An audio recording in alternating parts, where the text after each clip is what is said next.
দর্শক, মিরপুর ১০ নম্বর থেকে বক্তব্য রাখছেন জামায়াতের আমির ডক্টর শফিকুর রহমান। আমরা চলে যাচ্ছি সেখানে। রাজনৈতিক কর্মীরা তো রক্ষা পাই নাই। বহু মা এখনো তার হারানো সন্তানকে আর ফিরে পায়নি। বহু বোন তার স্বামীর অস্তিত্ব খুঁজে এখনো, বহু সন্তান এখনো বাপের আগমনের অপেক্ষায় আছে। আমরা জানি না তারা বেঁচে আছে কিনা, কিন্তু মানবিক হিসাব নিকাশ বলে সম্ভবত দুনিয়ায় আর তারা নাই। তাদের আত্মীয় স্বজনরা জানেন না তাদের কবরগুলা কোথায়। আমরা সেই দুঃখী পরিবারগুলোর প্রতি আজকে সংহতি জ্ঞাপন করছি। সম্মানিত ভাই এবং বোনেরা, বাংলাদেশ আমাদের সকলের জন্মভূমি, আর এই দেশে আমরা ফ্যাসিবাদের ছায়াও দেখতে চাই না। ফ্যাসিবাদ এখন সামনে আসে, ৫ আগস্ট যে পরিণতি হয়েছিল সেই নূতন জামা পরা ফ্যাসিবাদের একই পরিণতি হবে।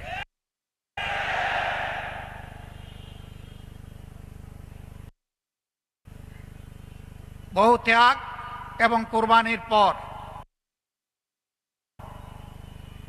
তার কমপক্ষে ৪০ ভাগ মানুষ বিগত তিনটি নির্বাচনে আপনারা ভোট দিতে পারেন নাই। শুধু তা না, জীবনেও একবার ভোট দিতে পারেন নাই। তারা কেড়ে নিয়েছিল, তাদের নাম হচ্ছে ভোট ডাকাত। আপনারা কি নতুন কোনো ভোট ডাকাত দেখতে চান?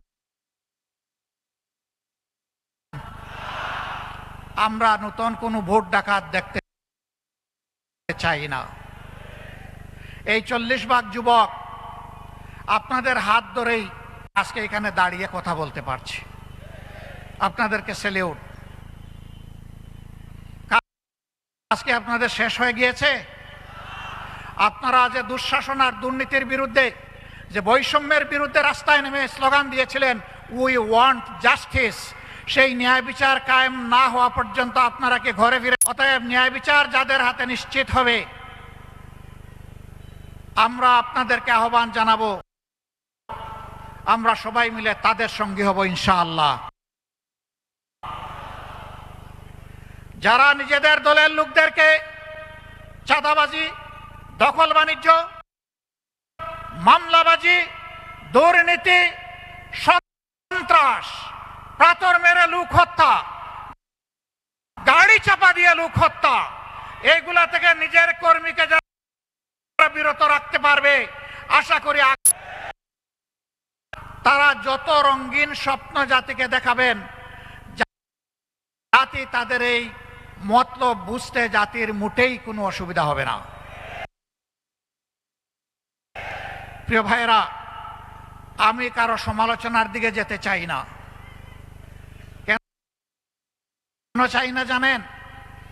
আমি যখন ডান দিকে, বাম দিকে, সামনে, পিছনে জায়গাতে গিয়ে শান্তি পাই, যে যারা ফ্যাসিবাদ কায়েম করেছিল এবং তাদের যারা মূল দূষর ছিল, এখন তাদেরকে দেখতে পাই না। এখন আছেন তারা যারা ফ্যাসিবাদের জাতাকলে পিষ্ট হয়েছিলেন। তাদের প্রতি, সকলের প্রতি আমাদের বিনয়ী অনুরোধ, ফ্যাসিবাদের যে কষ্টটা আমরা আপনারা সকলে ভোগ করেছি, মেহেরবানি করে এই কষ্টটা কেউ আর জনগণকে দিবেন না। কিন্তু এখনো দিচ্ছেন। আমরা দেখতে চাই এগুলো বন্ধ হচ্ছে। যদি বন্ধ না হয় তাহলে আগামী 12 তারিখ জনগণ 2টা হা ভোট দিবে আর অনেকগুলা না ভোট দিবে ইনশাআল্লাহ।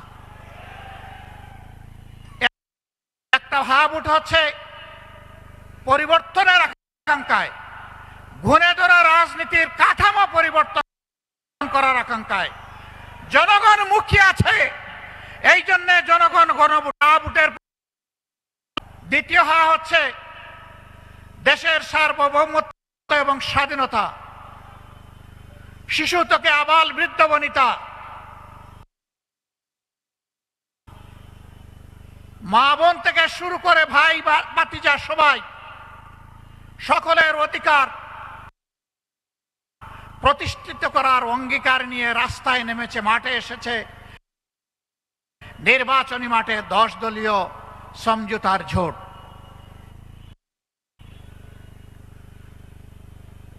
এই 10 দলকে বিজয়ী করার মানে হচ্ছে আধিপত্যবাদের বিরুদ্ধে হা ভোট। এর অর্থ হচ্ছে বিরুদ্ধে হা ভোট। এর অর্থ হচ্ছে ব্যাংক ডাকাতদের বিরুদ্ধে হা ভোট। এর অর্থ হচ্ছে মা বোনদের ইজ্জতের উপর যারা হাত দেয় তাদের বিরুদ্ধে হা ভোট। এই সব মিলে একটা হা ভোট হবে। আজকে এখানকার এই আসনের প্রার্থী হিসাবে আমার হাতে পাল্লা তুলে দেওয়া হয়েছে। আমার সাথে 10 দলের আরো কিছু প্রার্থী এখানে আছেন। আমি তাদের হাতেও আপনারা অনুমতি দিলে আপনাদের পক্ষ থেকে প্রতীক তুলে দিতে চাই। আপনারা খুশি আছেন? নাহিদ ইসলাম প্রথমে আসবে।